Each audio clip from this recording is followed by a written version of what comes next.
Kalimera. I'm not a cybersecurity expert.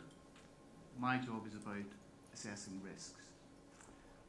And when cyber first came on the scene for maritime, a couple of years ago, we started thinking about it in the club, and we thought, is this real? Or is it Y2K again?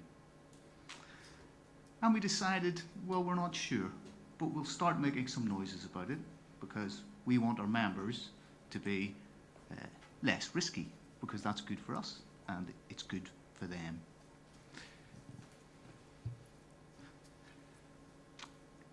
Then the club itself was subject to a couple of attacks, and that really got our attention, and it got the attention of our senior managers. So we decided that, yes, cyber risks are a thing. They are something that need to be managed, and they are something that not just ship owners, but the whole maritime ecosystem is going to be subject to. Now, from an insurance aspect, unfortunately, insurance tends to follow the market. So insurance doesn't necessarily keep pace with all the risks that are out there and the risks that are faced by ship owners. And that is true of maritime insurance. So I'm going to talk a bit about that first. Most of you, or some of you, may have heard of the Clause 380 exclusion in your war risks policies. It is a wide-ranging exclusion, and it seeks to exclude property losses that arise from cyber events. Okay. It has a war risk exclusion in it, the same as for P&I, but you can buy back your H&M cover, this cyber exclusion out of your H&M cover. There is no risk assessment in that currently, as we understand it. It is just a pure financial transaction. You can buy back that gap, should you wish, if you think the risk needs to be covered. That is out there. P&I is very different. P&I doesn't have an exclusion. Okay?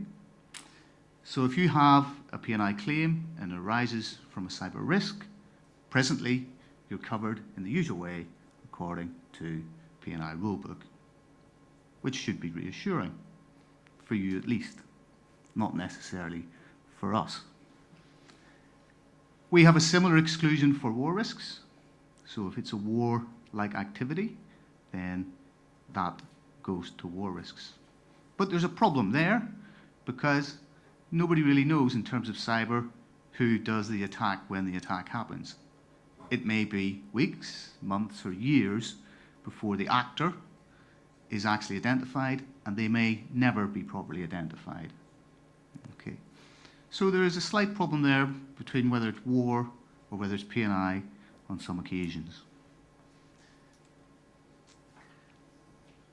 Seaworthiness is an issue for us in the insurance world in P&I, because if your ships aren't seaworthy, then they don't qualify for, they're not able to limit liability, and the claims become very nasty.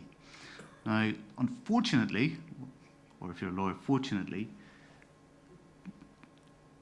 there is no definition of cyber seaworthiness, and every legal article we read about cyber references cyber seaworthiness.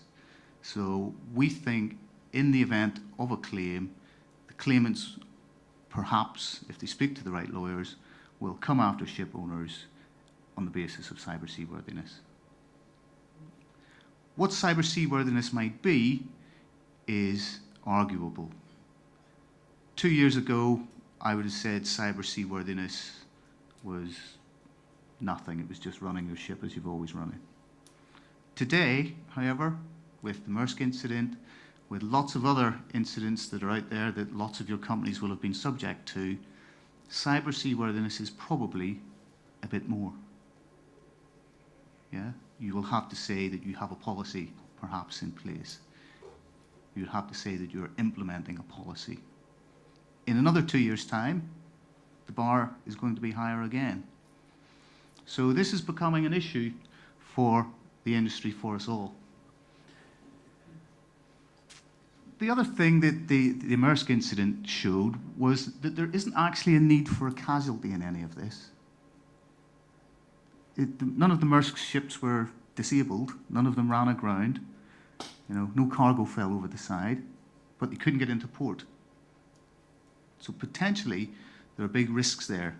The big risk for Maersk in terms of business disruption, but there's also big risks for us in P&I and your insurance premiums in terms of delays.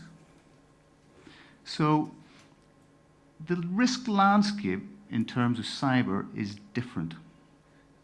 The claims may be the same heads of claim, but it's a different risk vector and it acts differently. If you think about, let's say, main engines, Wärtsilä are doing a lot of work, and the other big manufacturers are doing a lot of work in monitoring their engines from afar so that you can predict maintenance when it needs to be done. Okay? But that requires lots of data exchange between the ship and shore. There are potential vulnerabilities there. Hundreds and thousands of ships have Wärtsilä engines. That correlation between those different companies, different ship types, but perhaps the same method of interrogating what's going on with the engine, there's potential risk there. And those ships potentially, if something went catastrophically wrong, could be stopped. So the types of risks that are out there are different in cyber. It's not the same as it's always been. We don't see lots of ships, being run aground or anything like that, but there are different aspects to it from a P&I perspective. So, if an owner wants to become seaworthy in terms of cyber risk, what do they have to do?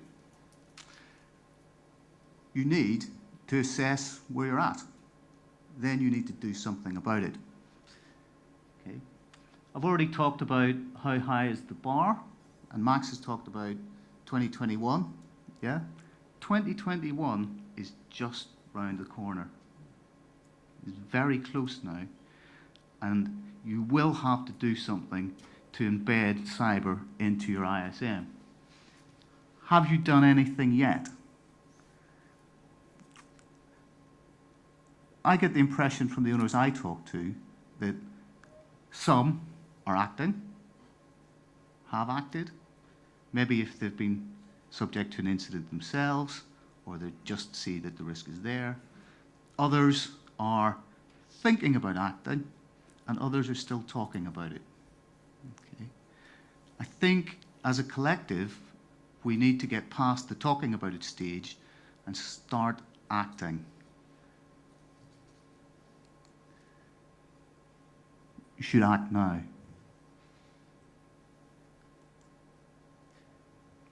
What sort of things can you do? Well, the first thing you need to do is gather information. There's all sorts of different sources out there to gather from. You can use North's website. We've got a lot of stuff on there.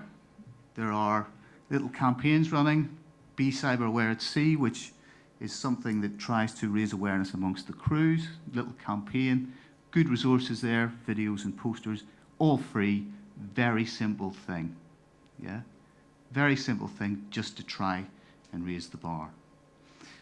North has partnered with a couple of organizations, with Hudson Analytics, Max's company, and with CSO Alliance, to try and provide products that can help. The CSO Alliance will shortly be launching a maritime cyber alliance to try and leverage and help members and ship owners to talk about cyber in a secure environment, anonymously. Because sharing in cyber is important. Yeah? sharing the risk, telling people what's going on can help us all. Traditionally, it's not something that ship owners are very good at. Yeah? And it will require a bit of a culture change in the industry if we are to help each other in this risk that is there for us all. What other tools are out there for you? Class are coming up with cyber notations. So if you're building a new ship, you might want to get a cyber notation, because that will help you manage the cyber risks on board that ship. Your safety management system, how are you going to approach that? Are you going for minimum compliance, some sort of bolt-on, or are you going to actually embed cyber into your systems, and into your processes, and into everything you do? I would suggest the latter. Data is becoming more and more important in our business. Talked about engine data earlier. You also want to optimize your voyages so you can save on fuel costs. These things are real costs to the business.